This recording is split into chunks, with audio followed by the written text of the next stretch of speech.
গণ অধিকার পরিষদের সভাপতি নুরুল হক নূর মোটামুটি এখন রাজনৈতিক অঙ্গনে বেশ সরব।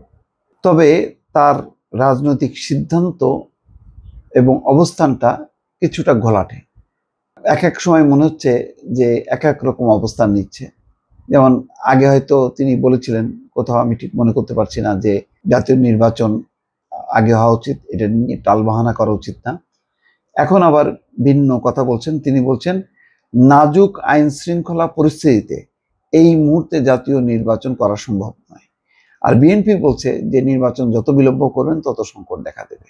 ডিসেম্বর পর্যন্ত সময় পরিস্থিতির কতটা উন্নতি হয় এটা দেখার বিষয়, তারপরে নির্বাচনের ভাবনা, এটাই হয়তো বলার চেষ্টা করছে। এই বিবেচনায় প্রশাসনের নিরপেক্ষতা এবং সক্ষমতা দেখা এবং তৃণমূল পর্যায়ে নির্বাচন নিয়ে ভাইব তৈরির জন্য, আবহ তৈরির জন্য পুরোপুরি না হলেও স্থানীয় সরকারের কিছু নির্বাচন করে দেখা যেতে পারে। আসলে স্থানীয় সরকার, জাতীয় নির্বাচন, এখন যা আইন শৃঙ্খলা প্রশাসনের যে অবস্থা, এটা কোনোটাই তারা ভালো মতন করতে পারবে না। অনেকগুলো ক্ষমতার কেন্দ্র, একটা বিএনপি, একটা জামাত ইসলাম, আর একটা হচ্ছে নতুন দল। প্রশাসন, নির্বাচন কমিশন, যাই হোক না কেন, তারা তো আকাশ থেকে আসে নাই। এই 15 বছর ধরে তো এই প্রশাসন, তার অধীনেই তো নির্বাচন হবে। এখন প্রশাসন কার কথা শুনবে? বিএনপির কথা শুনবে, জামাত, নাকি নতুন দল? এটা খুবই কঠিন একটা পরিস্থিতি। দেখা গেল যে তারা তিন পক্ষের কথা শুনে কোনো সিদ্ধান্ত নিচ্ছে না, কিন্তু একদম পুরোপুরি নিরপেক্ষ থাকবে, তারা সংবিধানের শপথ অনুযায়ী কাজ করবে, ওই রকম গার্ডস পার্টস এখন এই প্রশাসনের নেই, না সিভিল প্রশাসন না পুলিশ প্রশাসন। ফলে নির্বাচনটা কিন্তু যথেষ্ট পরিমাণ এবার ভাবতে হবে যে আসলে নির্বাচনটা কিভাবে হবে। বৃহস্পতিবার বিকালে নির্বাচন কমিশনের সঙ্গে বৈঠক করে গণ অধিকার পরিষদের 8 সদস্যের একটি প্রতিনিধি দল পরে সাংবাদিকদের প্রশ্নের জবাবে নুরুল হক এই কথা বলেন। আগে জাতীয় সংসদ নির্বাচন নাকি স্থানীয় সরকার নির্বাচন, এই প্রশ্নে বেশ কিছুদিন ধরে রাজনৈতিক অঙ্গনে বিতর্ক চলছে।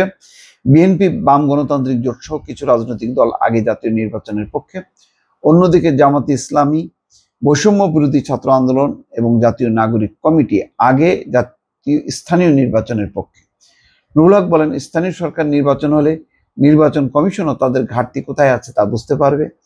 এই এক্সপেরিমেন্ট না করে সরাসরি জাতীয় নির্বাচনে গেলে তা কতটুকু ফলপ্রসূ হবে সেটা বিবেচনার বিষয়। আচ্ছা, এর আগে যখন কি বিচারপতি শাহাবুদ্দিনের নেতৃত্বে যখন অন্তর্বর্তী সরকার হয়েছিল, তখন কি তারা ওই পরীক্ষা নিরীক্ষা করছে?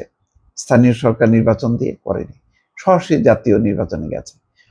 তত্ত্বাবধায়ক সরকার এসেই প্রথমেই যে 3 মাস মেয়াদের মধ্যে তারা প্রথম কি করে, সেই নির্বাচন, জাতীয় নির্বাচন দেয়। পরীক্ষা নিরীক্ষার কিছু নেই। কিন্তু এখন ওই যে অনেকগুলো পক্ষ হওয়াতে, অনেকগুলো কেন্দ্র হওয়াতে জাতীয় নির্বাচন দূরের কথা, স্থানীয় নির্বাচন করাটাই খুব কঠিন হবে। কারণ লোকাল পর্যায়ে জামাত, বিএনপি এবং ওই নতুন দলের এই প্রতিনিধিদের চাপ সামাল দেয়া খুবই কঠিন, এবং ওইটা যদি এলোমেলো হয়ে যায় তাহলে জাতীয় নির্বাচন আরো অনিশ্চিত হয়ে যাবে। তো সুতরাং সমস্ত ইফোর্ট দিয়ে যদি জাতীয় নির্বাচন করা হয় সেটা ভালো, এবং সেই ক্ষেত্রে নির্বাচন কমিশন এমন সিদ্ধান্ত নিতে পারে যে 50টা করে আসন ধারাবাহিক, মানে আজকে 50টা, কালকে 50টা, এইভাবে করতে পারে তারা।